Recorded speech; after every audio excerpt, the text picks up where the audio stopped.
Each member of the public will be provided up to 3 minutes of time at the microphone. We ask that you please respect that time limit so that we can accommodate as many people as possible. After speaking with so many of you on this topic, I know that you all have a lot to say, and FirstEnergy needs to hear it. It's important that they understand how this has affected all of Lakewood, and that we expect them to be held accountable. Thank you all for being here tonight. And with that, I'm going to turn over the presentation to FirstEnergy representatives. Thank you.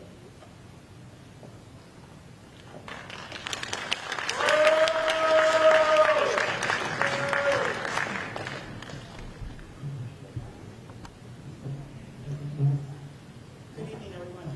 My name is Sally Thomas. I'm the Vice President of Distribution Engineering Planning here at FirstEnergy. I have with me here today Sapphire Durrell, as well as Dan Knupp,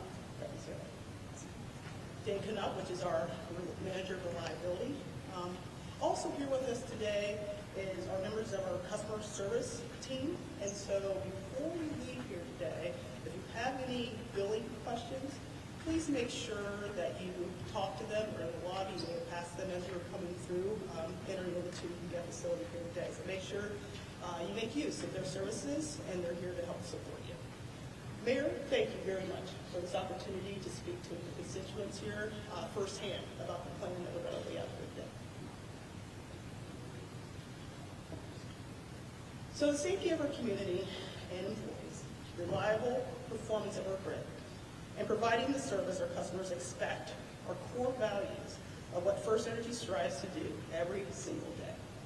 Unfortunately, over the last several months, the city of Lakewood and the areas around there have lived a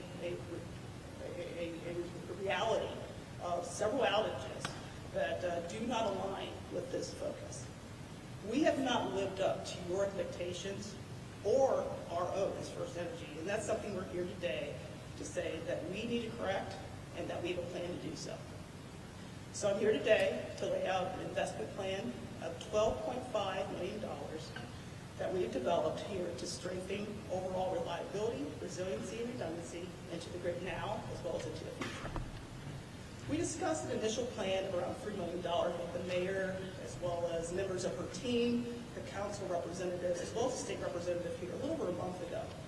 However, what I'll be reviewing with you here today is a final plan that will increase that investment by 4 times by providing proactive major equipment replacements, additional inspections of our circuits, and increased situational awareness to more readily respond to outages.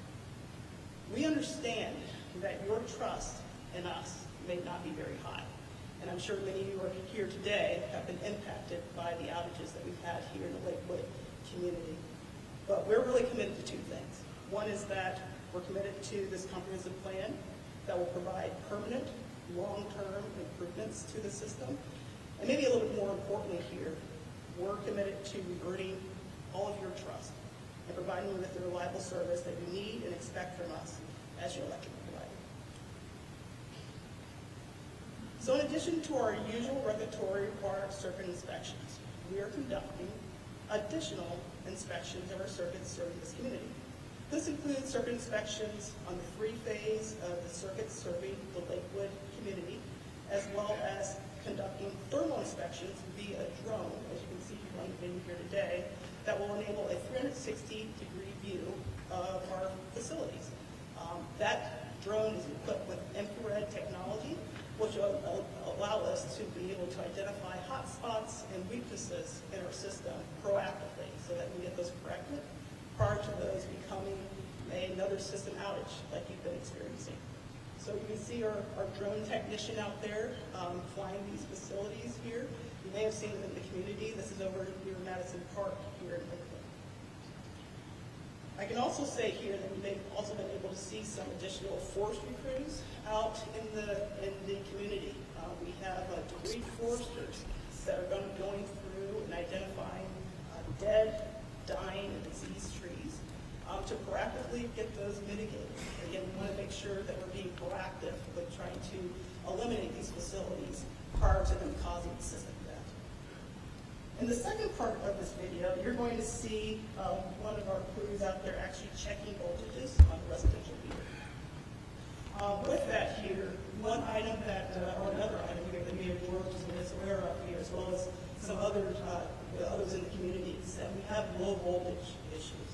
So if you're not sure if you're having low voltage or not, if you're experiencing your lights or being flickering or dimming in your house, or let's say you have unexplainable trips at your main circuit breaker panel or your GFCI outlets, or even with motors in your house, let's say a fan or AC unit maybe working abnormally, then most likely you're experiencing low voltage.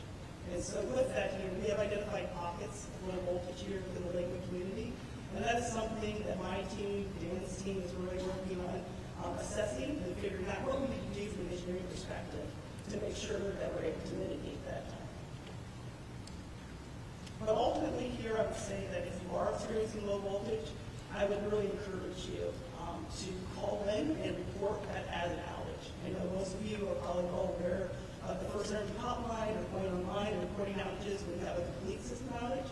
But we also want you to report any abnormalities that you're experiencing with your electric service, and low voltage would be one of them. So if you report that as an outage on your system, we'll be able to get a troubleshooter out there to do the necessary measurements and checks, so that we'll be able to get an engineer to assess and figure out what that measurement is.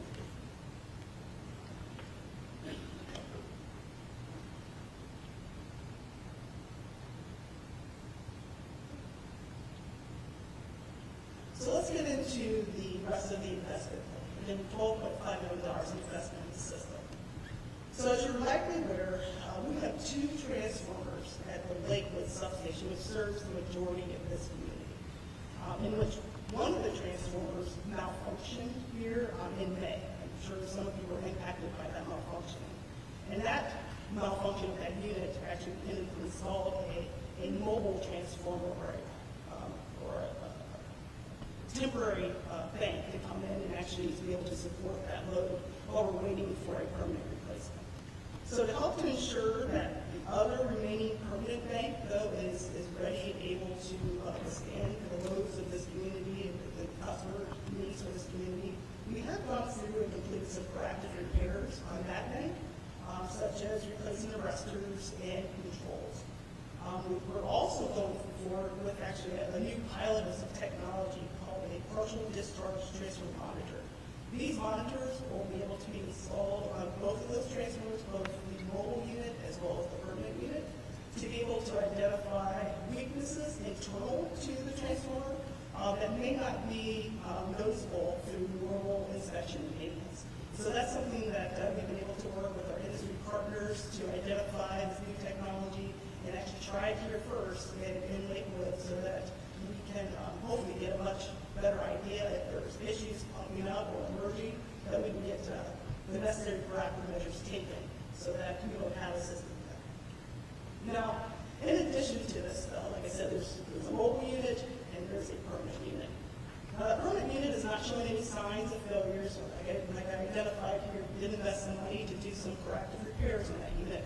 However, that unit is the same vintage, the same age, the same type as the unit that just not functioned here in May. So with that here, we made a decision here at FirstEnergy, the illuminating company, to go forward with replacing both units. And so we were able to move forward with getting that investment, and that's the $4 million that you see, to not just replace the one transformer that is already not functioning, but the other one that's not showing signs, but again, we're going to be proactive with getting that replaced so that going forward, both units will be brand new and able to withstand the needs and the demands and loads of this unit far into the future. Next, we are also in the process of proactively upgrading all substation breakers at the Lakewood substation that feeds Lakewood. Now, breakers are a key component on how we protect our system, and they help to really sectionalize outages. That if you have an event, your goal is, from a protection perspective, to sectionalize it down to as minimal footprint as possible, so that you're able to minimize the impact to our communities and to our customers. So the other thing that these breakers allow you to do is that if those customers aren't in that minimized outage zone, you can also then use those breakers to then transfer load over to other circuits so that those customers can be more readily put back in power. So we've completed one breaker here in August already, earlier this month. Another is planned to be completed by the end of the year. And then we have 2 more planned here in 2026. So by the time these are all completed here, all of the breakers at Grovewood will be brand new breakers that will improve overall reliability, resiliency, and redundancy in our system. And then finally, smart meters. Smart meter installations are planned to begin end of 2026. These meters will enable better real-time situational awareness and really help with voltage monitoring, like I mentioned earlier, with low voltage issues. These monitors will be able to more readily identify that instead of us sending a group out there to take the necessary measurements, as well as through power restoration. These meters will be able to report back to us whether you're in power or out of power during the storm event, so that we can more readily dispatch crews to try to get you restored as quickly as possible.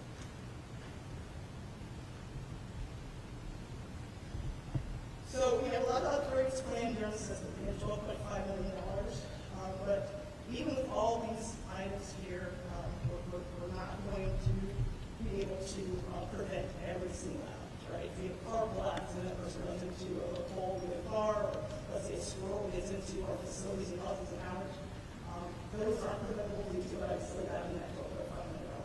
So we really want to encourage you, if you have an outage in your system or an abnormal, abnormality with how your power is functioning at this low voltage, please reach out, report. We really want you to make use of the tool that we have online, our website, as well as physically call that phone number. Whatever is easiest for you, please report the issue, and we will do our best in discussions to improve, to get it recommended needs to get things resolved correctly.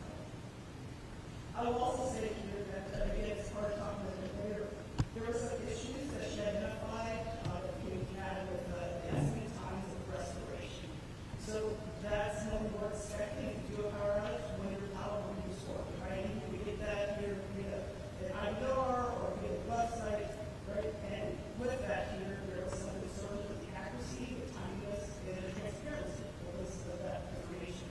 Because you need to use that information to plan for yourselves and your families, right? You go get dinners, right? You make arrangements, whatever that may be, right?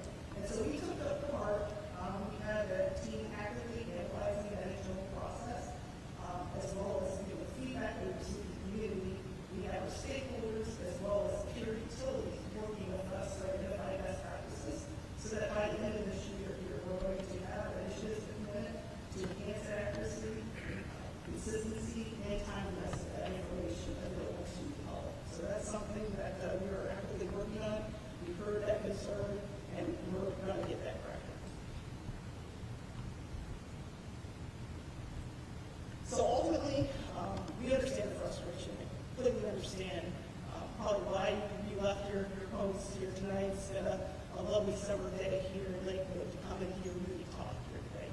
You guys are frustrated. I understand that completely. But we're here committed to fixing this issue for this great community. The mayor shared with us some of the concerns and safety issues that many of you have experienced as a result of these outages. Electricity is the lifeblood to many tasks in our daily lives. So what this community has experienced is unacceptable, and we're committed to put the necessary investments and resources towards delivering better service and improving your daily lives now and into the future. But today, we'd like to hear from you. This town hall was really twofold. One was for me to lay out this plan so that you guys understand what we're investing in, what we're planning to do in the system. You can also hold us accountable to meeting this here for this great community. But the other item here, the other point of this discussion is really to hear from all of you. So I can tell you that between Seth here, Dan, and myself, we're not going to have all the answers here today, but we're here to answer what we can, to listen, and to understand your concerns. We're going to take this feedback as we continue to work to improve how we support this great community. So with that, there are microphones here at the front stage here. There's 2 microphones. If you have questions, I would ask for you to come up to the mic. If someone's already there, just get in line here. And as we are laid out, we'll try to keep it 3 minutes or so. One question, please, at a time. That'd be much appreciated, and we'll do our best to answer those questions for you.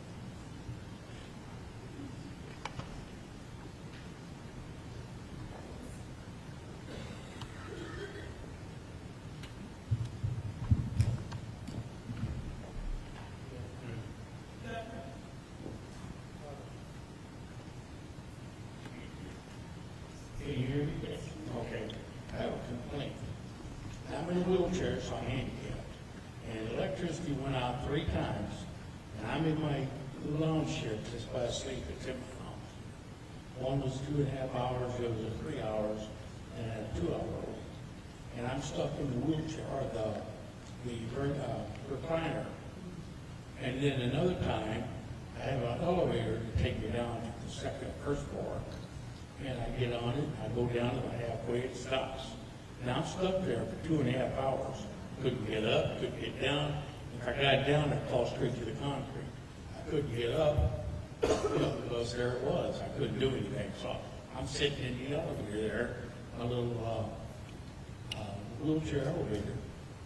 So I think maybe people should look at all the handicapped people around here and maybe generate some electricity through the generators. Supply us with generators. Some of us can afford them.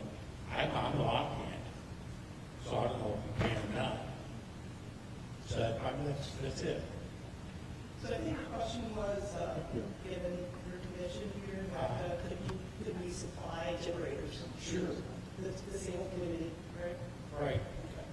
So I'll start off, and then if there's any other color here for my constituents, I'll let them go through. So what I would recommend here is that I think it's going to be great for you to reach out to our hotline. Okay. And talk to our customer service team. Yes. There is a kind of a critical customer list that we could keep in terms of customers that have medical concerns. Okay. And from that here, that'll help us to prioritize regulatory measures when we get into system issues like that. So again, please reach out. You can maybe even talk to our customer representatives here today and just let them know. But to get you registered, that'll allow us to be more proactive as we go to restore power. Okay. Thank you. Thank you, sir.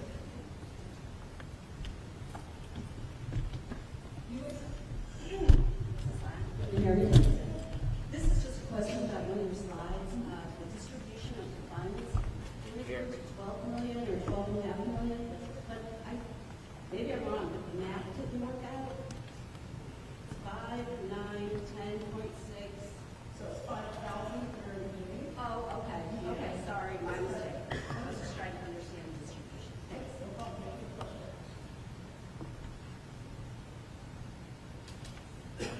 Good evening. Pardon me. I'm Tom Bullock. I'm the City Councilman in Lakewood. Thank you for being here. A number of us have gotten a lot of reports from residents about the outages and the cost of that. Some of that is direct economic. People work from home. People lose food. People have health risks when their medical equipment isn't there. One lady was able to avoid having her car wash in her garage because the garage door happened to be up and she hadn't ordered groceries yet. But there's a mental health and emotional anxiety impact on all of this. The city provides some assistance, but the customers who need relief from the utility or need certification from the utility that the power went out so they can get their food assistance reimbursed need a customer service fast lane. So there's a number of improvements that I think we're looking for. I also want to share, I got a note from a constituent while sitting here that right now, South Wyandotte Avenue, Lakewood is out of power. Right now. I do appreciate you being here, though. So, couple of points. The bottom line that we'd like to understand is we do appreciate the investments, but will it resolve the problem? Will those dollars result in effectiveness? Because what we want is to reduce and prevent the outages. So the millions that you laid out, and it's very impressive to have drones, and I'm glad that it's more smart things are going to go in, but will that reduce the problem? And by the measures that the state government has, right now, FirstEnergy is the worst of all Ohio utilities when it comes to power outage duration. And that's been for years. And right now, your legal filing before the state commission proposed to extend longer the power outage duration. Right now, FirstEnergy has cases before the Public Utilities Commission of Ohio asking to lengthen the duration, not shorten it, which I don't think is what we're going for. The state already, the utility already collected $456 million from us from residents from 2017 to 2019. So we've all been paid for the upgrades that we're describing here that haven't been made.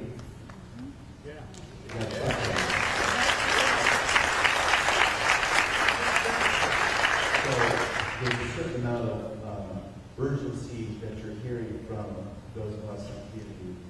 It takes courtesy and courage for you to be here, so we thank you for that. But it's not the activity that we want, it's the effectiveness. So what commitments can you make to reduce the number of outages and to reduce the duration of outages so that the people who rely on their power for health, for safety, for food, which by the way, if you lose $230 on food and your food assistance for the month of $500, that's a pretty catastrophic loss.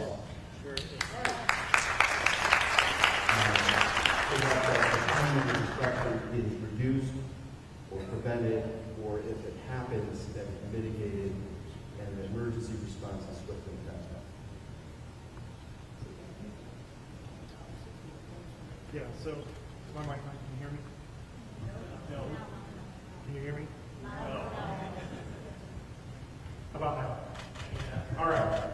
So, my name is Dan Knopf. I'm the manager of reliability for the state of Ohio. So, the outage on line dot is a voltage issue. So, Sally had talked through,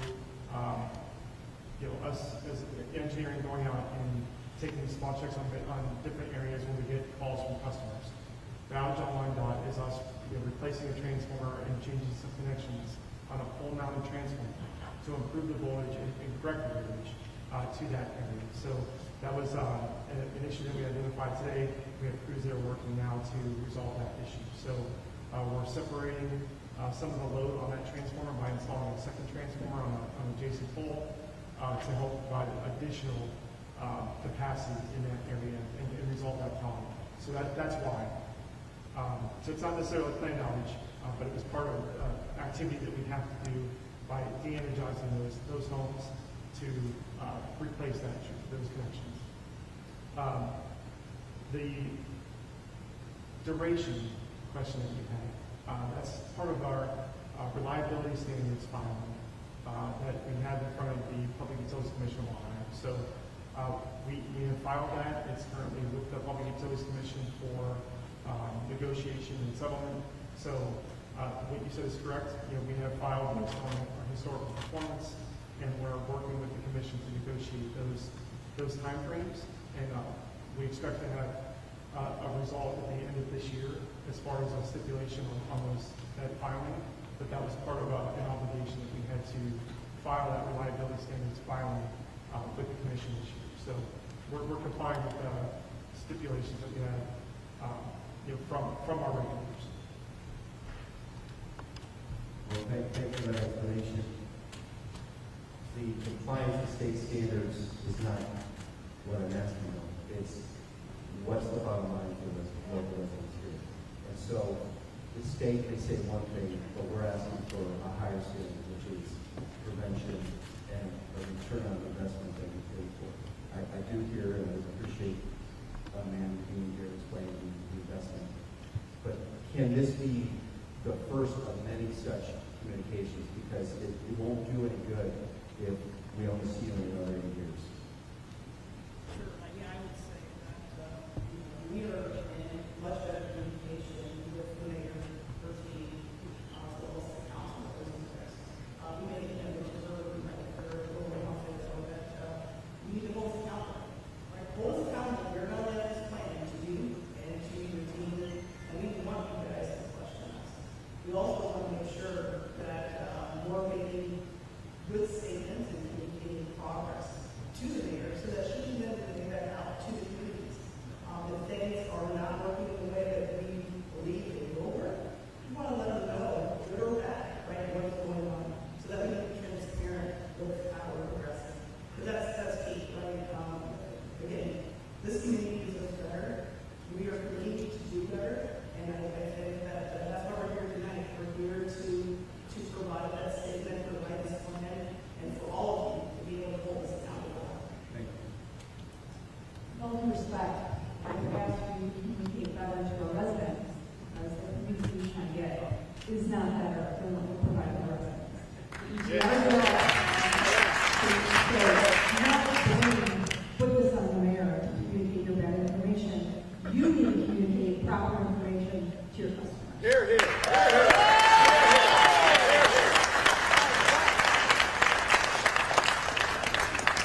And just to make one comment to that, Mayor, I mean, I agree, we need to make better communication to our customers, and that's why I spoke to the on our initiative here.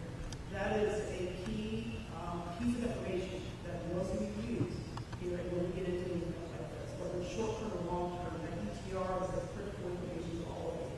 And so for us to go out there, identify initiative, identify best practices, put those in place here right away so that by the end of this year we'll have better accuracy, better communication to the communities that we serve. That is just one step, but that's something that we heard very loud and clear from the mayor, and we're actively working to pursue that. Yes, sir. You understand you're in a very hostile room today. I get that. Yeah. My first question is, why has it taken this forum for you to start being proactive on a system that should have been upgraded continuously for years?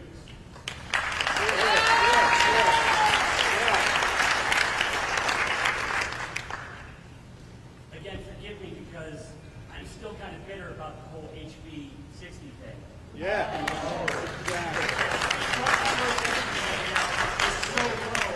have invested $50,000 in the solar system so I can keep power on in my house with a battery backup. I should not have had to do that because we can't rely on our power. So I don't really have a question per se, but I just wanted to say we don't trust you. So you got to be good. Thank you.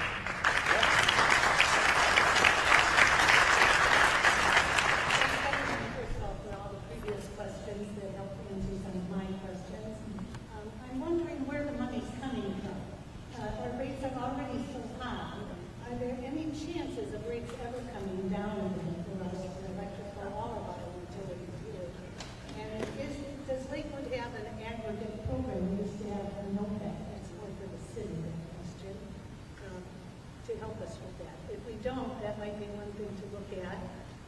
I know I suffered all of the outages pretty much, especially in October, which was almost 10 days, I think, when we Double Avenue. And wondered again why it took so long to come on. And when we're in the dark, we need to remember that people have no contact. We don't have a TV to tell us if there's a storm. We don't have a phone that's working. We're looking for places to charge our phone. Another thing we could use during the storms is notice of where there are charging stations to help us. That was a problem for me, especially in getting in touch with people who are sick. So the aggregate question, are there any food rebates? There was talk from the neighbors about SNAP and doing that, but I don't qualify for SNAP yet. I've thrown out groceries more than 3 times. So what is my lead source? And some of these are city questions as well. Okay. And just, why just the Lakewood area? It seems like even if there are rolling outages, if you didn't even know that it's coming, if you're changing equipment and changing a transformer, and my power's going to be out for a day or two, a heads up might be nice if you get out there.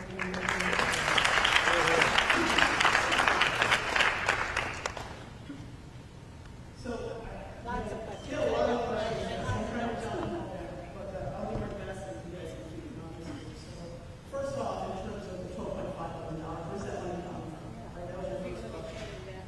So that money has been absorbed into our current budgets. So what you have paid already will not go up as a result of the $12.5 million investment. In terms of your bill and the rates that have gone up in the bill you're finding recently, our bills are actually composed of really 2 main components, right? First, you've got generation or supply costs, and then you have the actual transport of electricity through wires and substations to your home costs. That second part is really main company, that's FirstEnergy. We unfortunately have no control over the generation side, so that is one of the key reasons because we've got the rates being gone up here recently. There was some generation charges that have gone up significantly here with some of the changes in terms of power plant supplies and things like that. And so unfortunately, we can't control that. All we can control is what we go in for rate case or rate structures. And that second part of the bill, again, did not go up as a result of $12.5 million. In terms of the food, right, getting food reimbursement. Am I cutting this off here, Chris? Okay. All right, so for the food, so understand this frustration around that. Grocery bills have gone up dramatically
So the Lakewood substation serves close to 10,000 customers, just over 10,000 customers, both in the city of Lakewood and the western part of the municipal fee. So the issues were related to the subtransmission that feeds Lakewood substation or the Lakewood substation itself, which is why it's been primarily a Lakewood footprint. The substation transformer that Sally mentioned earlier that's being replaced was 2006 vintage. It was very young in the age of the transformer, so there was no expectation of any issue or malfunction with that transformer that we saw. So the answer to your question is, was it old equipment? It wasn't, and that's why we're proactively replacing the second transformer to ensure that we have reliable service going forward. Okay, thank you. You're welcome. All right, first of all, I'd like to say, this is me. We have the finest, best trained linemen and technicians in the country. Every time there's an emergency, you send them out to wherever. Well, how are they supposed to work on this crap that we have, this antiquated stuff that you've been ignoring for decades and not repairing or replacing? Now, all of a sudden, because there's outages and people are starting to bitch, now people are paying attention. That's not how a system's supposed to work. You're supposed to take care of us. We've been paying these bills for all these years. You're showing us that fiddly stuff for millions of dollars. That's nothing. You've been getting money out of this community for 100 years. Come on, take care of us. Thanks for your comments, sir. I understand the frustration. And with that, Gary, we have been doing routine circuit inspections, substation inspections, and we have to do that per the requirements here that the PCO holds us to. However, what we're planning to do now, as far as footprint funding and development, is to do more enhanced inspections. Those enhancements will allow us to identify the food spots in the system that maybe those routine inspections will not identify. So I think that this is really going to help us. I feel that because we're an old town, you ignore us. And you, because the money was coming in and nothing broke, you just let it go. You're supposed to maintain equipment. Right. That's the rule. I've been construction for a lot of years, and I'm telling you right now, this is unacceptable. Absolutely unacceptable.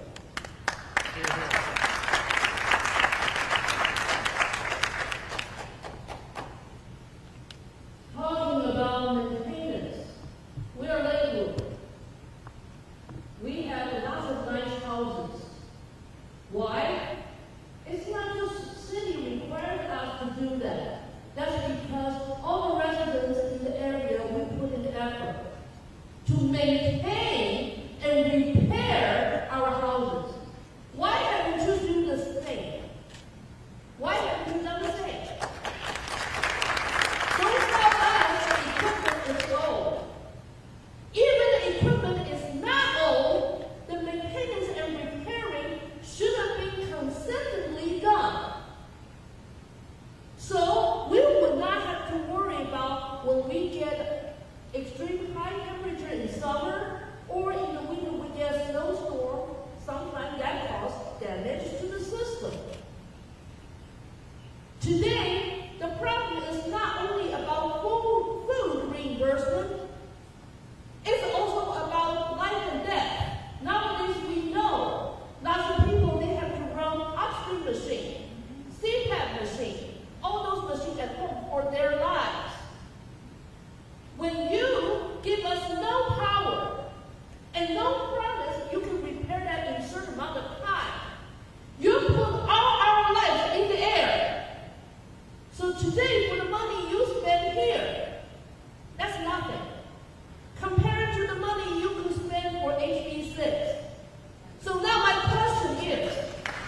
such as circuit inspections, substation inspections, and things of that nature. So we are doing the routine circuit inspections, substation inspections that we're required to do, and we define things, we're going to be correct.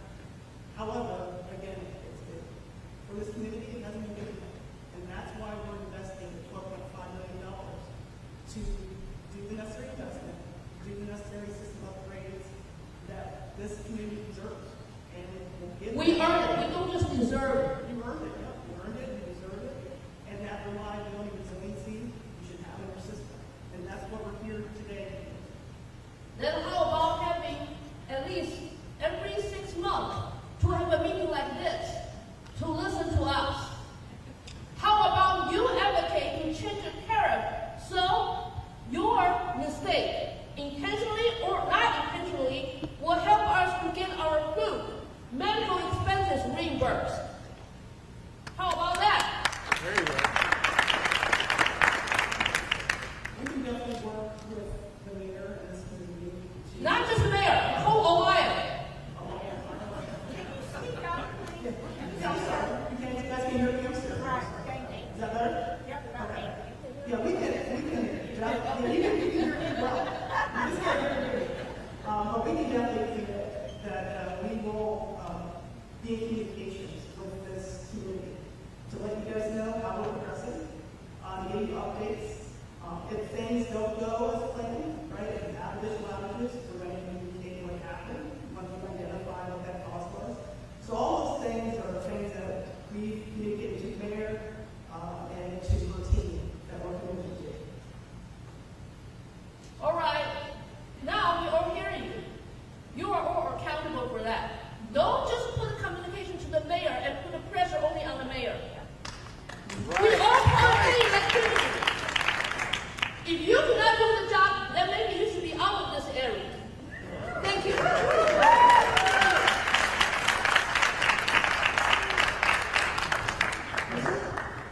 have a question for the audience. How many people have lost food or electronics or have a medical condition? Please raise your hand.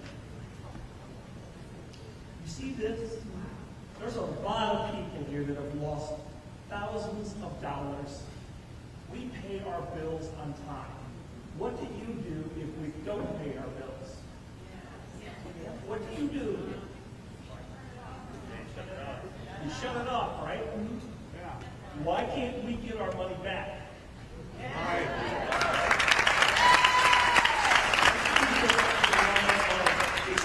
CUCO that regulates us. You have billions of dollars in FirstEnergy. $12 million is nothing. You should be refunding us for our losses. Right. Thank you for your question. Understanding your frustration. I guess I would say that, again, the tariff doesn't allow us to refund for losses and things like that. However, again, we recommend that you call in, make a concern feeling, and we'll work on it case by case. Please say the number at least twice. The number for what? Call in. Oh, I will put it on the screen actually. So that number right there is a lights number. If you could call in, that is kind of the main number to get to our contact center. I would suggest that the people of Lakewood and the west side of Cleveland call that number and inundate that number every day. Thank you.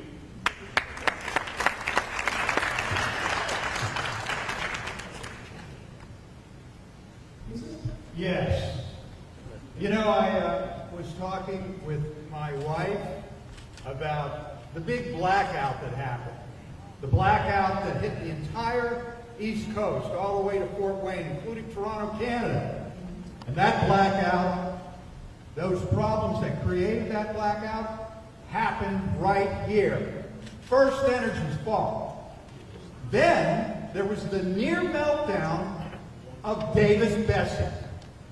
And there were people with your company that looked the other way that potentially could have destroyed the greatest fresh water supply we have on this continent, in this hemisphere.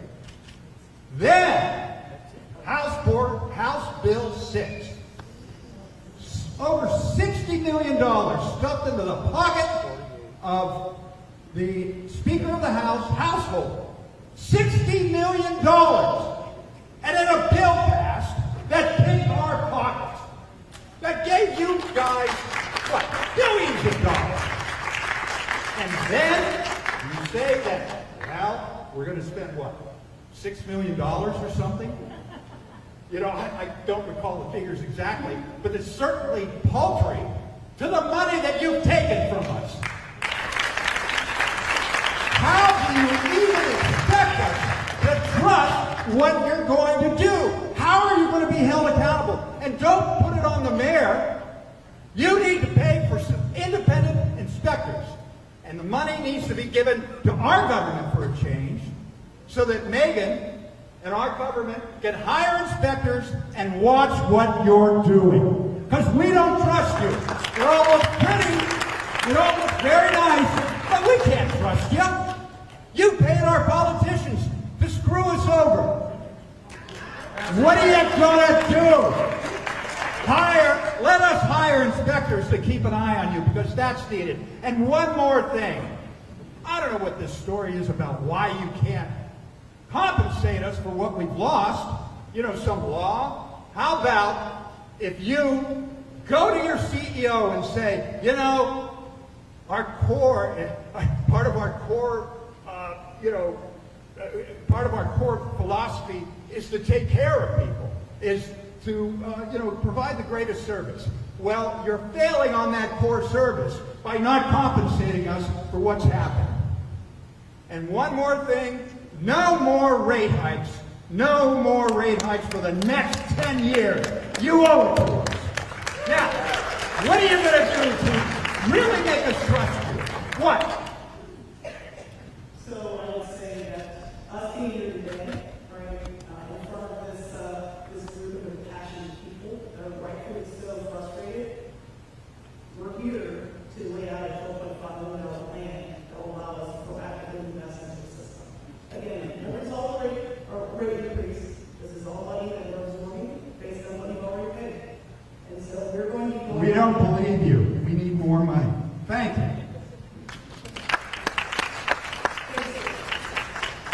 I have a relatively quick question regarding the plan that's laid out on the handout versus the slide you showed us.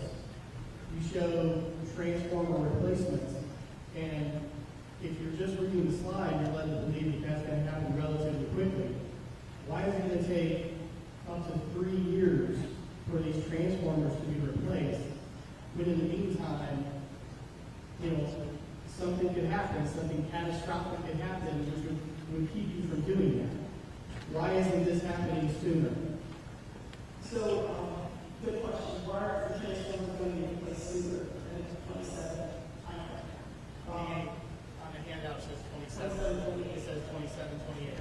So with that here, as I'm sure most of you are following there, supply chain issues at We retired the supply chain issues.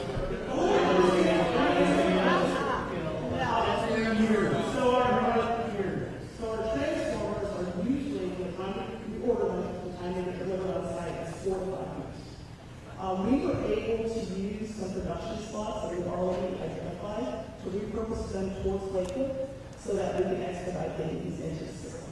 And so once we get those here, we'll be able to get those installed as quickly as possible. Again, the thought would be that we would get the initial one, the priority one, would be the replacement of the mobile unit installed first. And that will probably be in 2027, Q2 2027.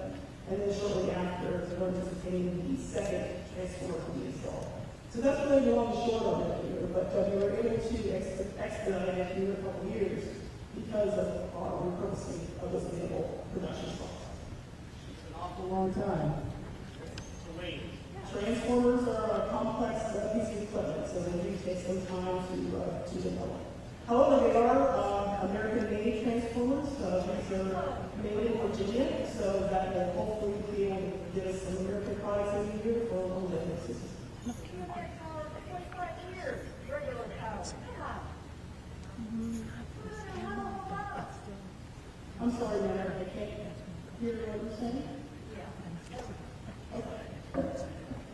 Hi, my name is Alice Morgan. I'm coming from Lakewood News.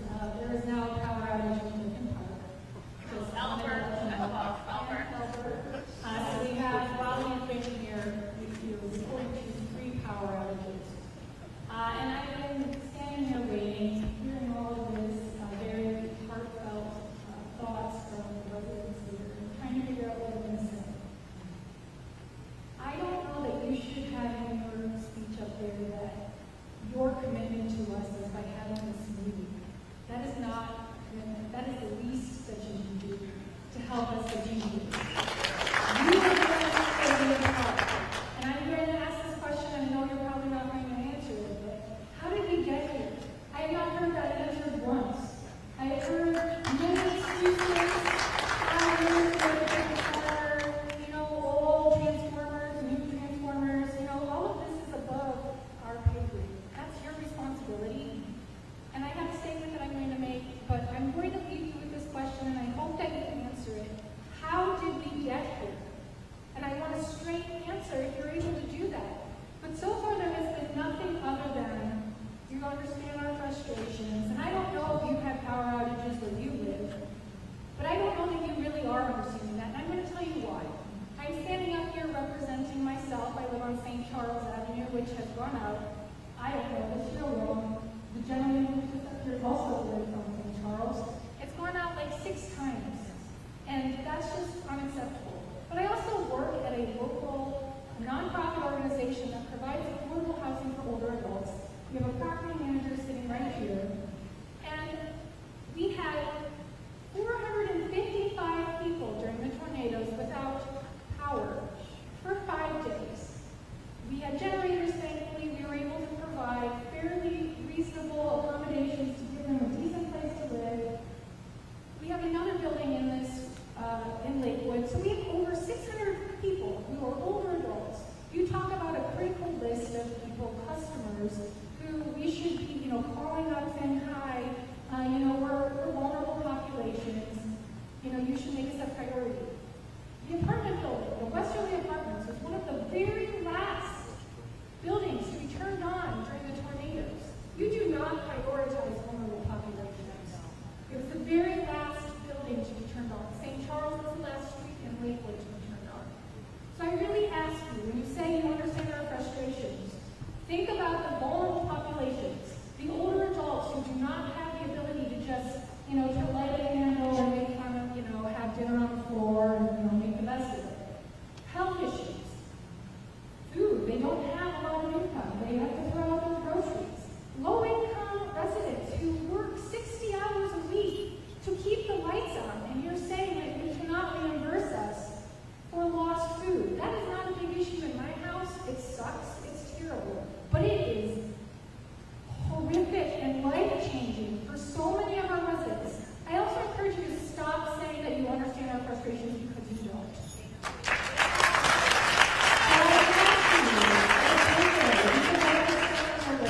To truly make an impactful act and policy, to really take a look at how we are going to impact and make changes so that our vulnerable populations are not affected and the money is not coming out of their pockets. You are going to take responsibilities, and you are going to find a way to reimburse people for the lost, whatever it is that they have, medical equipment, grocery costs. But we need better answers than call our customer service line when 100 billion other people are calling every day.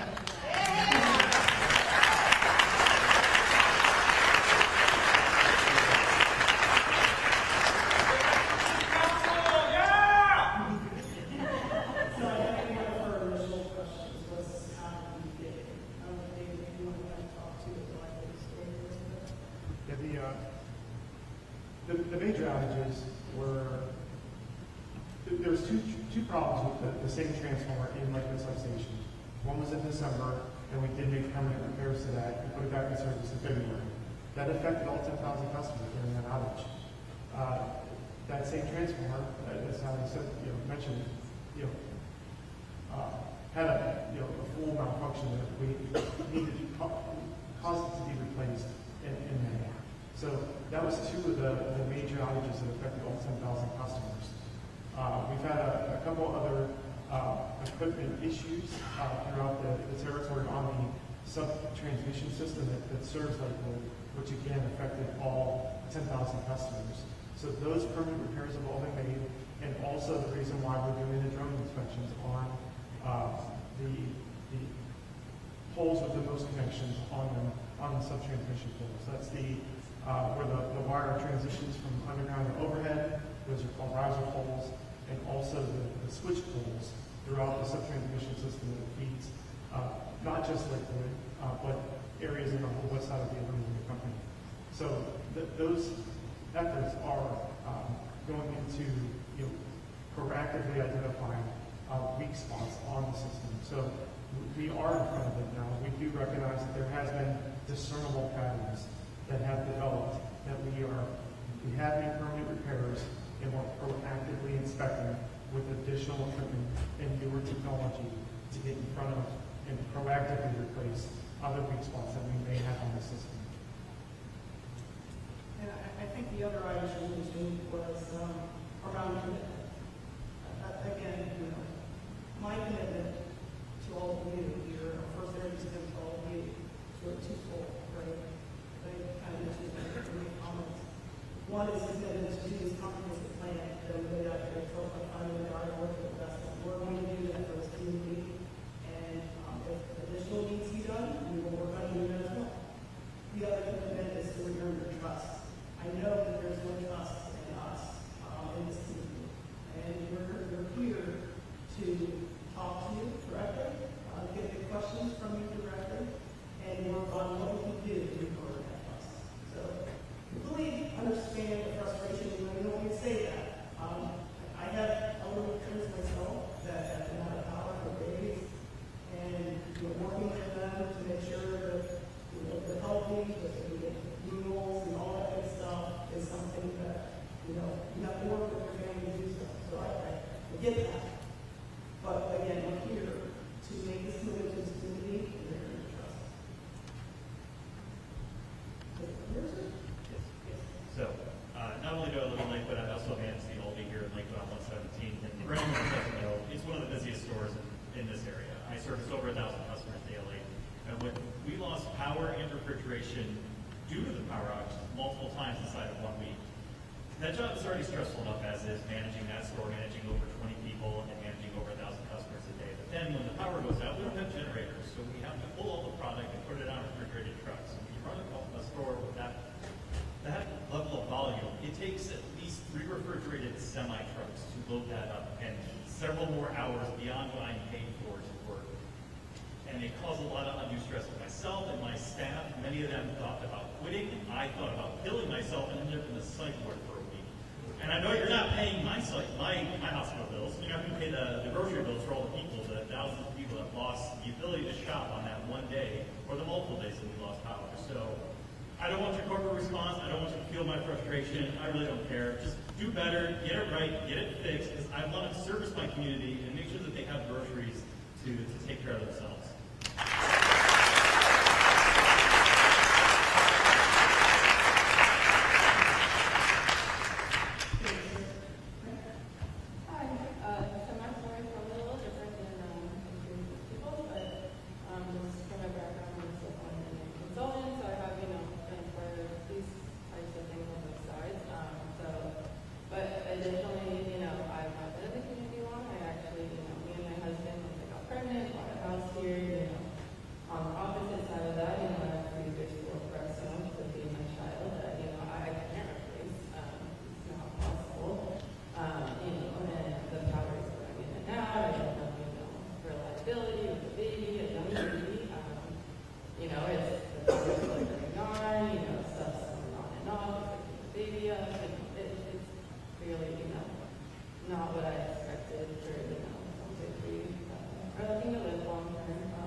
So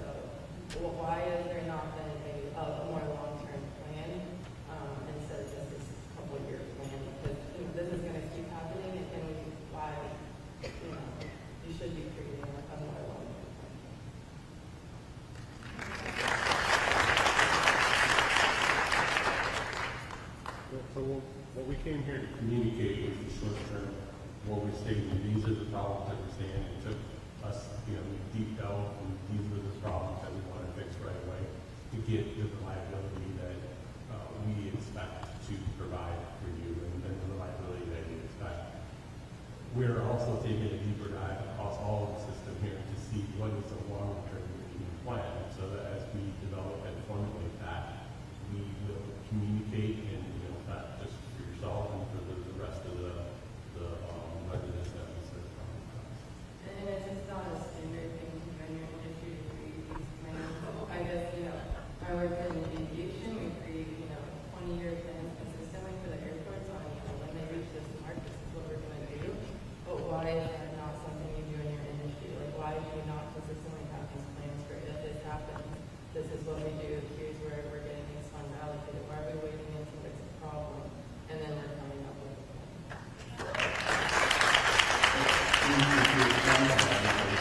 The goal is to provide service, reliable service for all the customers that we serve for right? So you basically take a look at where we're at, where the system is. We try to get in front of the system as we may be faster, and that's where you focus. And so based on this summer, the averages that we've had, there was degradation. We're investing here in Lakewood, and just so what we stated, we're going to accelerate, and then we've added additional investment to make sure that we solve the near-term issues. There are longer-term plans that the company has coming across. Just as we see reliability degradation in certain areas, we pull those ahead, and we take a longer look at some of the systems approaches that we have to see where the future really needs to be to provide that reliable service. So I'm not saying that we don't have plans. We have You plans. just We have don't give long-term them, plans. you just don't give them to us to see, they're. Yeah, so we can hold you accountable.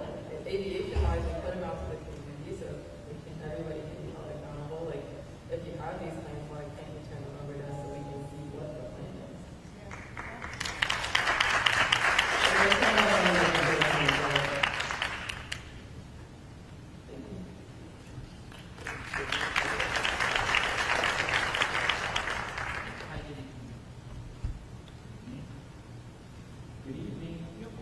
Hi, good evening. I wanted to talk a little bit about the investment categories that are on the screen here and really understand a little bit more about what falls within them. So I know you talked a little bit about the breaker replacements, but I'd love to understand a little bit more about how those are going to help with the reliability issues in the system, knowing that they're sitting at the Lakewood substation. So both of those breaker, we're talking about breaker. The breaker. Sure. Yeah, so the breaker replacements at the Lakewood substation is the source of the energy that speeds of 36,000 volts to the Lakewood substation. So ensuring that those breakers are updated and working appropriately is where that resiliency comes into play. Making sure that all of those breakers are replaced, and any one of those 6 breakers or those 6 circuits that come out of Lakewood substation has the ability to serve the Lakewood substation. The Lakewood substation has a normal feed of 2 circuits out of Lakewood substation. So those breakers being updated and upgraded are provide the redundancy that we expect, as far as our service to the community as a whole. In addition, those circuits out of Lakewood substation will serve many other customers, like I said, on the west side of the freeway. So we are benefiting the city of Lakewood as well as the west side of the aluminum company as a whole. And so were those breaker replacements already in plan? They were. Okay, so those weren't in plan. I want to talk about the smart meters next. And really, so my understanding of smart meters is they're great from a customer service standpoint. They allow you to better detect where outages are and triage appropriately. But from a blue sky outage situation, which is what we experience when the power just kind of goes out and the sky's blue, they're not very beneficial from a resiliency standpoint. Is there an actual benefit that we're going to see out of the smart meter program for blue sky situations? So smart meters have a benefit in the fact that you are right, they are a passive device. So we have to physically ping them to know that the power is on or off at the home. But beyond that, there's a benefit to individual customers to understand how you're using your power on a monthly basis. So the website or your account online for the aluminum company, when your smart meters installed, provides the ability to analyze how you're using the power and provide recommendations for how you can lower your bill and more efficiently use the power at your house. And then one last question on the transformers. I'm curious what your divestment plan is for the transformers that you're going to pull out of the substation. Are they going to be sent back to the manufacturer? Are they going to be put in storage to be used in another community?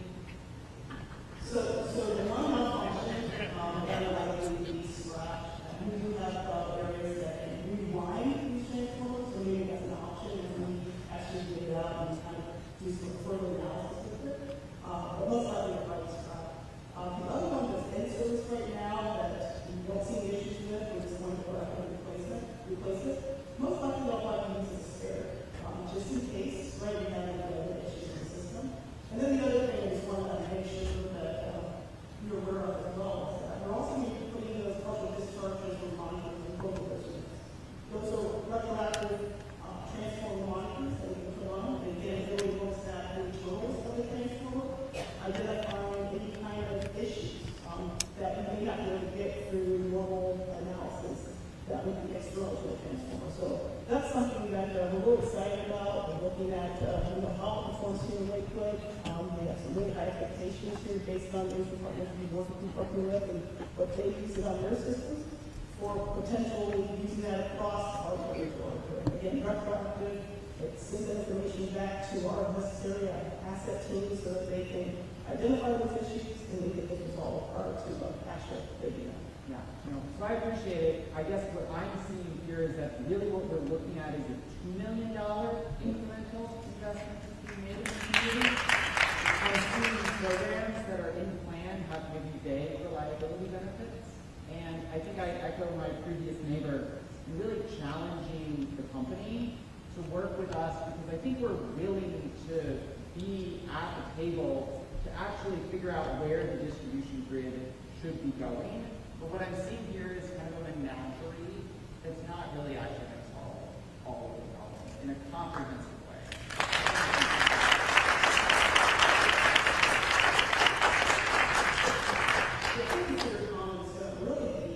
The majority of the outages that the city space is happening in our substations. So that's really what we want to focus on, replacing the major substation equipment. That really has the greatest impact for our system. And then on top of that, then actually the wires themselves, trying to properly identify those weak points in the circuit so that we can correct those items and get those running prior to actually doing the system. So that's really why we focus it that way, in terms of really focusing on major substation equipment and also solution monitoring. Sir? Good evening. My name is Gary Federley. I live on Leedale. I have noticed the lights flickering and going kind of on and off, and I was like, And then some time ago, the power went completely on and off 6 times in a row before we could get to the basement and throw the main because I realized how bad that is for anything that has a motor. I have a new air conditioning system in my home, and the capacitor was burned out. I had to call the repairman, it cost $175, and I'm sure it was probably overheated several times, and that causes wear and tear on anything that has a motor. Now, do I think the illuminating company or FirstEnergy is going to write me a check? I don't think so. But if this were to happen again, I would seriously consider working with the mayor and council in having people that experience problems and cost them money, losses, whatever, that they put their money in an escrow account payable to FirstEnergy when they purchase. The second part is, over a year ago, the illuminating, I called the illuminating company, and we have dead trees that are about a good 55, maybe 60 feet in the air that are contiguous property on the property lines in the rear, and I said they really need to come down because they're right over the power line, and everybody street will lose their power and they will come down in inclement weather. And they said, well, they don't do that. Well, the first person said, well, they should have, but they didn't, so they don't do it now. And I think I know reason for that in terms of policy of FirstEnergy. I think that they don't want to spend more money than they have to, which is most people's modus operandi. And I know that the three of you don't make policy for FirstEnergy, so I appreciate you listening to me. But I do hope that you take this message to your superiors and tell them that the people in this community are very serious, and there are a number of people that are beyond quite competent to manage an aggressive campaign to hold your feet to the fire. Now, that being said, suddenly since there were the article in the local Lakewood paper and in the Plain Dealer about the problems in Lakewood with FirstEnergy, they corrected a transformer problem across the street from me within the past week. And also, I called FirstEnergy regarding the same tree issue from the year before. And FirstEnergy sent someone out, and they said that they will take these trees down to at least below the power lines, where any dead branches and dead trees. And these are substantial. And I'm very happy and glad that FirstEnergy decided that this is a good thing, because it is a good thing. And if they were to come down in a storm, we probably wouldn't be the only priority, and we could be out of power, and myself and other people for days. So I appreciate that. And I'm very serious about that. And I hope I don't incur any more expenses due to power outages. Because I don't know, because I've heard that other people have experienced the same thing in terms of capacitors and their utilities in their home. So thank you for your time, and I realize that you're just an employee and you work for people, and so I hope I've been polite, but I insist that you tell your superiors that we're very serious. Thank you.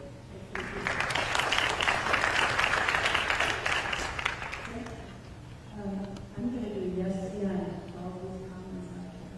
My name is Jessica Burns, and I live on Lincoln Avenue, and I've lived in Lakewood since 2002. And as time has gone by, one would expect as a resident for the performance of your company to improve. And as of late, it has been inconsistent at best. I too have had numerous outages lasting several days to multiple days. I work full time. I run my household tight. If I ran my household like this, how you are running this company and how the response has been, I probably wouldn't even be employed in my employer anymore. So we're here in Kingston. Accountability, responsiveness, timeliness, transparency, and being proactive. I would be your accountability partner. And I would invite the mayor and our community here to come up, level up, get a board with us, an energy board of our community, representatives of your company that are capable of making policies and change. It needs to happen. You can't go backwards, you can only go forward. And I would really like space with this community where we move forward, whether it's with you or another company. Because I was so fed up the last time my power was out, lying on the couch, 9:30 at night, talking to my mother, and I got the power was out, and I have to get up and go to work now. And I don't know how long that's going to be out. And I have food to worry about now. I have my dogs and daughter. And I called the mayor's office, and I called my council person, and I said, I'm done. What do I have to do to support you? I'll do it. I got your back. And if you find another vendor, it's a big world, guys. It's a global community. We can get energy from a lot of resources. But if you want to stay in this game with this community, it is time to build bridges. It is time to move forward. I would like to invite you to think about one other thing.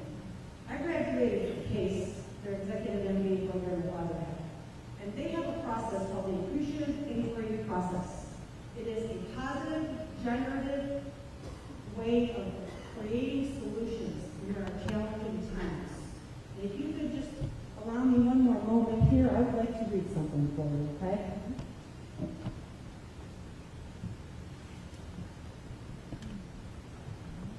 Imagine a future where FirstEnergy is celebrated by the community for its exceptional service and unwavering commitment to reliable power, even during challenging times. Think about the times when FirstEnergy has demonstrated its best-in-class service and restored power efficiently and effectively. What actions, collaborations, and communication strategies were in place during those successful moments that helped rebuild trust and foster positive relationships with the community? What unique strengths and resources does FirstEnergy possess that can be leveraged to consistently create such a positive experience for all customers and solidify their reputation as a trusted and valued partner in the community? I'll leave you with that. Thank you.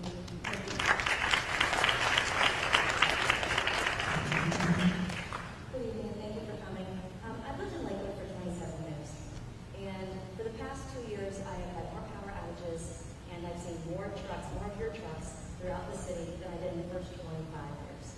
So getting up here now is a bit late, but I'm glad you're here at least now. And I'm glad the city is finally doing something as well. I'm probably not the only person in this room who received a hang tag on my door the other day that said that you guys will be in my backyard trimming trees near power lines. That's great, I understand that. However, when you trim those trees back and we lose coverage, how much does that raise our rates? Because our heating and cooling goes up, our electrical rates go up because of that. So I guess maybe you can answer that question about how much my rates would go up because of something like that. However, why can't you start to bury the electrical lines as you do in other cities? When you have the money for HB6, certainly you can find the money for that.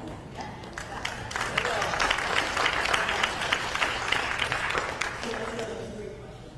That is something that a selective undergraduate event topic that has come up quite often here recently at FirstEnergy. Now, as we probably well aware, it does cost more.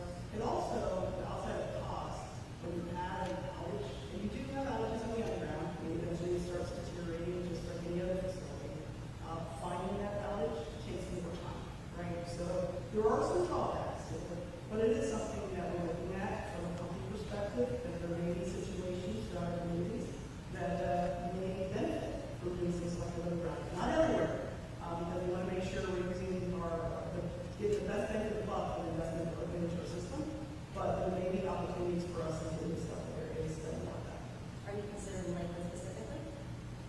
So we haven't identified that as part of this plan, but again, we are looking at long-term plans, like 5-10 years, to say, are there opportunities for that in this community as well as across Ohio? So that's something that we are investigating. Thank you.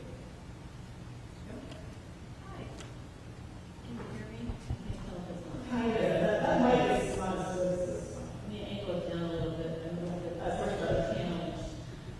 First of all, I'm glad you suggested my question, one of my 3 questions, which that we can brief. Variety would be good. My suggestion would be see if we can do it every time the city of Lakewood pulls up our streets, or water, or gas line, or something like that. But just a suggestion. Second of all, thank you for coming. I work in compliance, so I have a little bit of idea what it is to deal with complaints for things that were from before you even started with the company. You can't fix what happened in the past. I do expect you to do a better job going forward. And my 2 points of that are, I am not as endangered as many of you are with medical equipment, but I do have an insulin pump. During one of our outages, I almost couldn't find a place to charge it. So, my first suggestion is, in the past, you helped by sending out, I'm not expecting you to pay for it, by the way, but you helped by sending out power strips and LED lights. Can you look into some kind of program to help us get a discount on solar panel chargers, even if they're just a little kind that charge your phone and your insulin pump?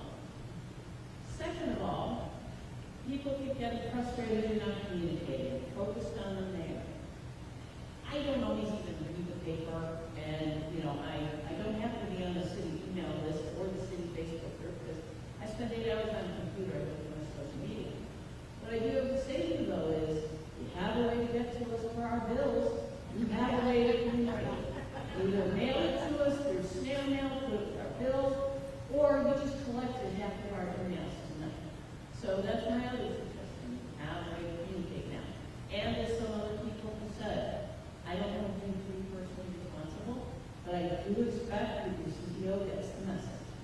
Thank you.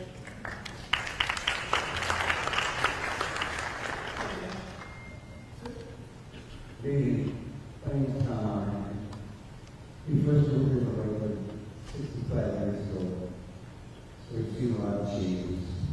And the handout we gave tonight, if you were presented to me where I worked, you guys can do a pretty job.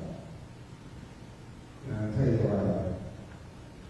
I'm talking about spending $5,000 investment for the transformer repairs. I'm talking this is the Lakewood school company, is that the substation we're talking about? The Lakewood substation.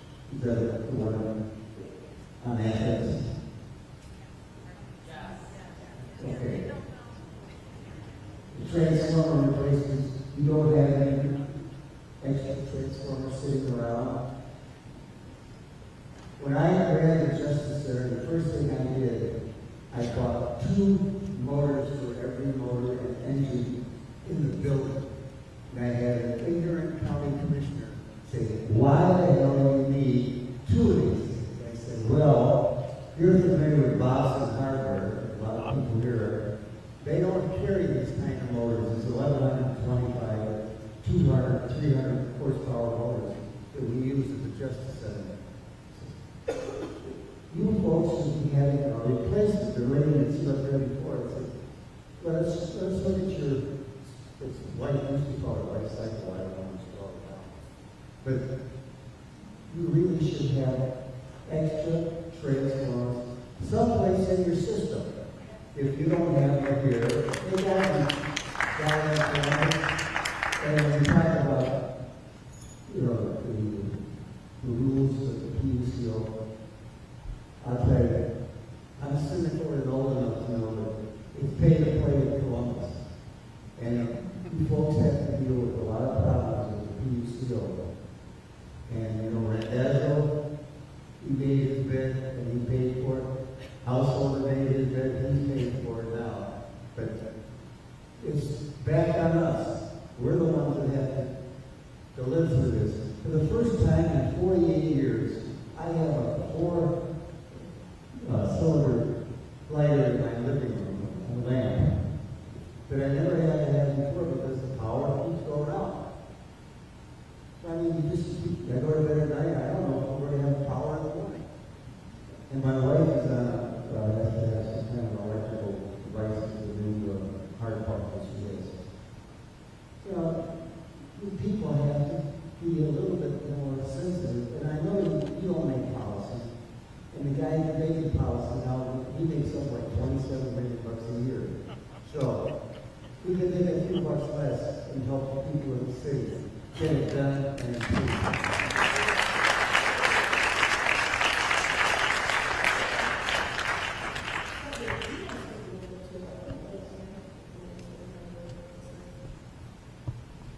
Sure. As far as the spare transformers coming across, I mean, there are spare transformers across the system. Those are based on, if we look at age degradation, as Sally had stated, the one that had issues and concerns failed prematurely, so we didn't expect that we would be replacing that from that perspective. However, we do have what we call our mobile units coming across. Those are substations that we can move around as we have issues and concerns, and we have numerous units of those, and that's what we use to deploy here at Lakewood to provide the service that we're providing at the moment. Because if we didn't have those units, then it would be difficult to be able to provide the transformation that we need to do. So there are, in essence, we would call it a spare, but there are units that we can move around. So when we have emergent failures and issues like that, that's what we use, and that's what we're using. Hi, my name is Emily McCurney. I live on Elder Avenue, and I had no intention of coming to this meeting until my power went out at 5 o'clock.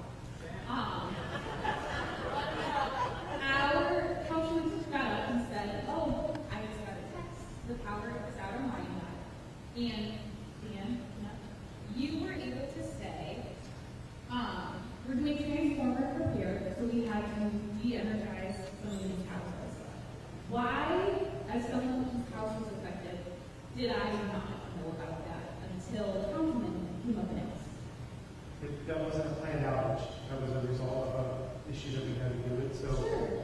But when that happened, why wasn't I told, oh, this is what's happening? Why don't we have access to that information?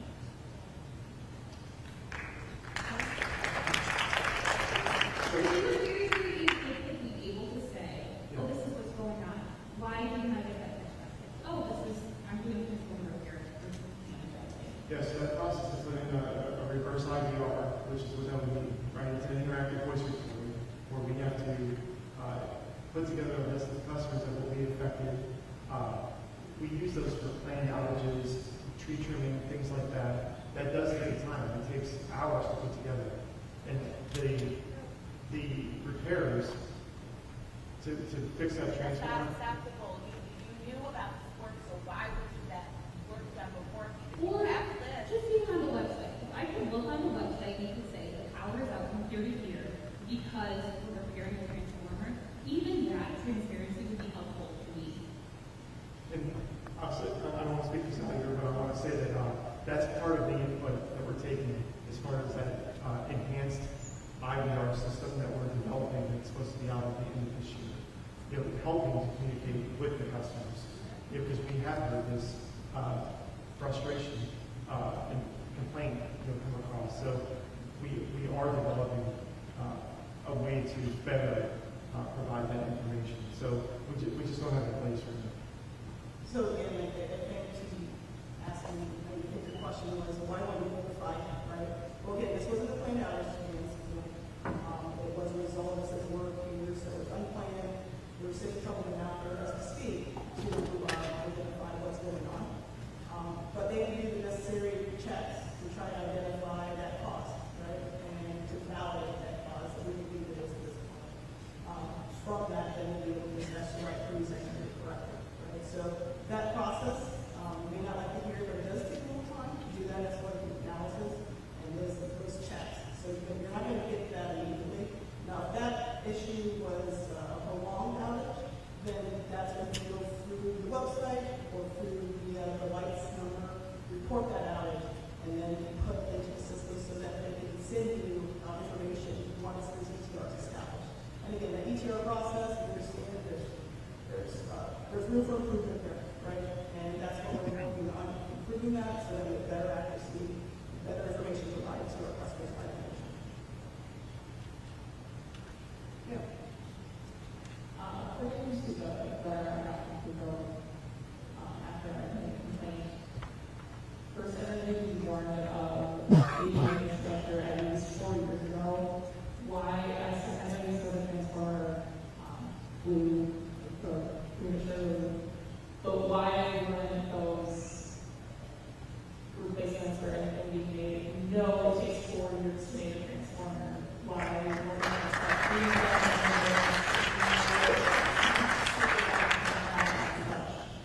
essential equipment? So again, those transformers were relatively big transformers. They weren't showing any signs of condition issues at that point. We do track all our transformers, looking for overloading, looking for issues that we're finding through the inspection units process, and we didn't see anything for those units, but it still failed. I think that's why it's really important for us to put these proper discharge monitors on these units and how we dispatch that across our system. We're going to be able to see a lot more of the internal issues that we would not be able to get through normal, tests and presently. Again, that's the only one, right? Because again, we have those signs that transformers don't fail. Now, again, thankfully, we did have production slots open that we were able to repurpose at that timeline now, and that's where we're able to see these transformers being installed in the 2027 timeline, and not push that any further. But, when you have newer assets on the system, you're kind of relying that they're going to be in good shape for a while, especially if you do routine maintenance, and we were doing routine maintenance on those units. So, it was unfortunate, but again, we had mitigating measures in place, so these mobiles that sectors go to, and then able to repurpose these production slots to be able to get these replaced working. Another question is about future plans. We think of a lot of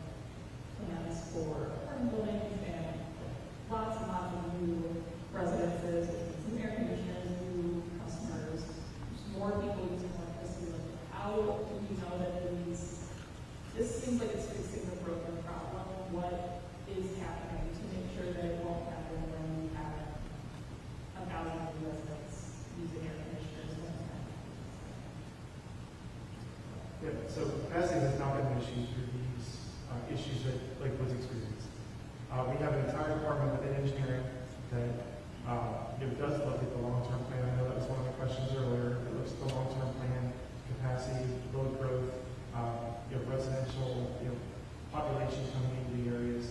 So we are planning for that. In addition, when new high-rises or apartment complex make a request for service, they have to put how much load they expect to add to our system, or we do take the necessary steps to accommodate that capacity on the system. So there is already a process in place to be able to design ahead of the need of when that apartment complex or load center would come on.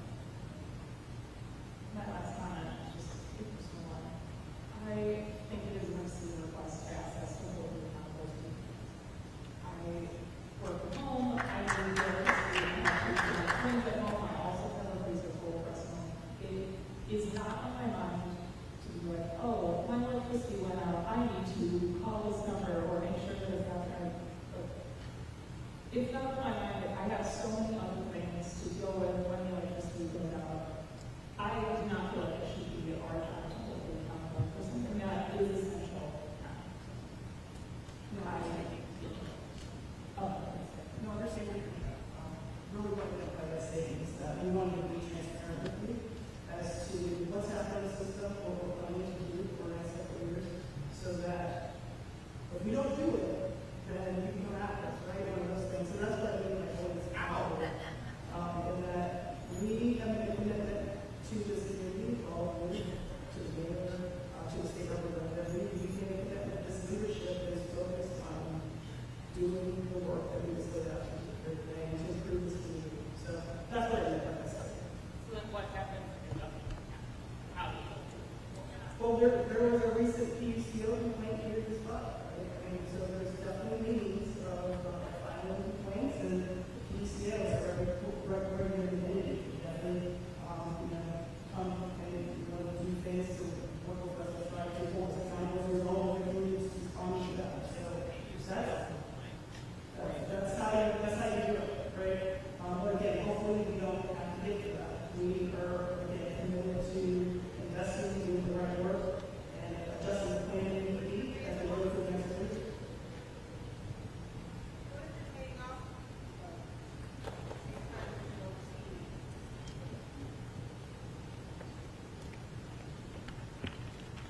I'm sorry, did you say something back there? Yeah, I said, what if you're paying off at the same time that they're supposed to be overseeing you? No, I knew that this thing hospital six has been brought up repeatedly here today. And yeah, for obvious reasons.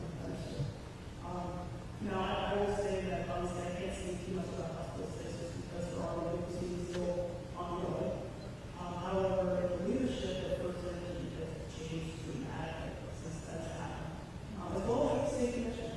So I can't speak to their leadership, but I can speak to FirstEnergy's leadership, myself, people that I report to, understand what's going on here in Lakewood, to meet this commitment financially, to do the right things, to get this community the services they expect that we need.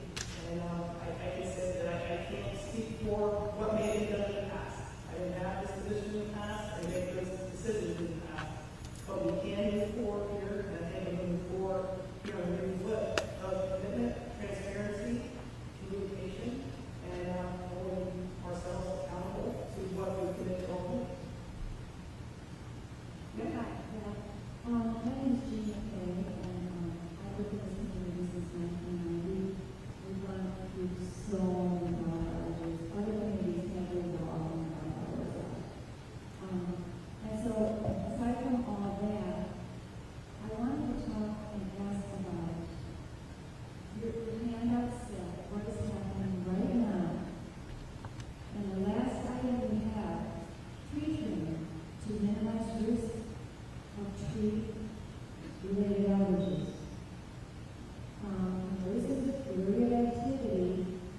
maybe I haven't corrected it again. The resentments that we're living, such as all women. So this is just reflecting the people who are allowed to try to, reinvigorate our tree plantings, plant new trees, care for them. I have 2 trees on my tree line that I planted over 20 years ago. They have been hacked to hell this past week when I was at home. I came home and I noticed that all the leaves were hanging guilty, and I was saying, oh my God, I'm taking the trees. Because I wasn't home when they did it. And they have been really vastly abused. And that's another cost. That maybe the CEO can add at least $27 million a year, help, remediate the city to, I mean, there's really nothing to do with it once we lose the trees. And that's just not right. It's very disrespectful. So I'd like to know your response to why are we trimming trees in the middle of August? The worst time to be to trim. That's a very good question. We take our vegetation management process very seriously. We hire 3 foresters to come in to help identify. I disagree. Three foresters would not cut them this time. So the 3 foresters are there to help us to do what's best for the trees, while still being able to remove facilities that are tree parts and pieces or even whole trees, right? That could potentially come down into a facility. Because the last thing we want is another out, right? And so what we are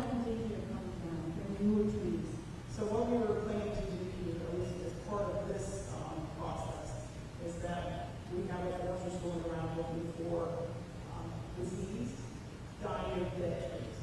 So I can't in your handout. So I can't speak specifically to what you're encountering, but I guess I'll speak to what this plan is coming out. Now you're saying you can't speak to it. I'm trying to tell you what this plan is out as well. Now, that plan is out at dying of diseased trees. So again, trying to get those mitigated prior to them coming down in the system bed. But again, honestly here, we try to do the best thing for our trees, for our communities, but also for our infrastructure. We don't want those trees coming down. They may be beautiful trees outside of this, right? But if we can trim off the overhang so that we're able to keep the integrity of your tree, but also keep it from going into our facilities or contractor facilities or public knowledge, that's a good issue. Yeah, with all due respect, though, there wasn't a place in these trees.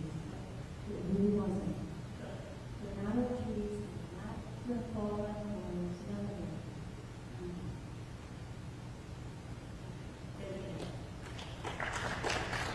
So we're going to take, I think there's like 3 more people on.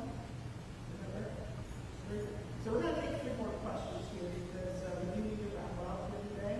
So if we could, You mentioned that side, but what about this side? No, 3 questions total. I'm trying to get 3 questions total here. I know they were standing in line here for some time, so will be. I've been sitting. Oh, you were sitting there. So 3 more questions, and we're going to try to cut it off. If there's any other lingering questions after this, we do have representatives here from the Civil Affairs team that you can speak to directly, and we'll do our best to at least hear your concern or answer questions. Thanks for coming here tonight to address us. My name is Laura Small, and I head up the Chamber of Commerce here. And we've heard a lot from a lot of residents, but I have heard recently from a ton of businesses. And as part of my role at the Chamber is to advocate for businesses in our community. So what I really wanted to say is more of a statement than a question.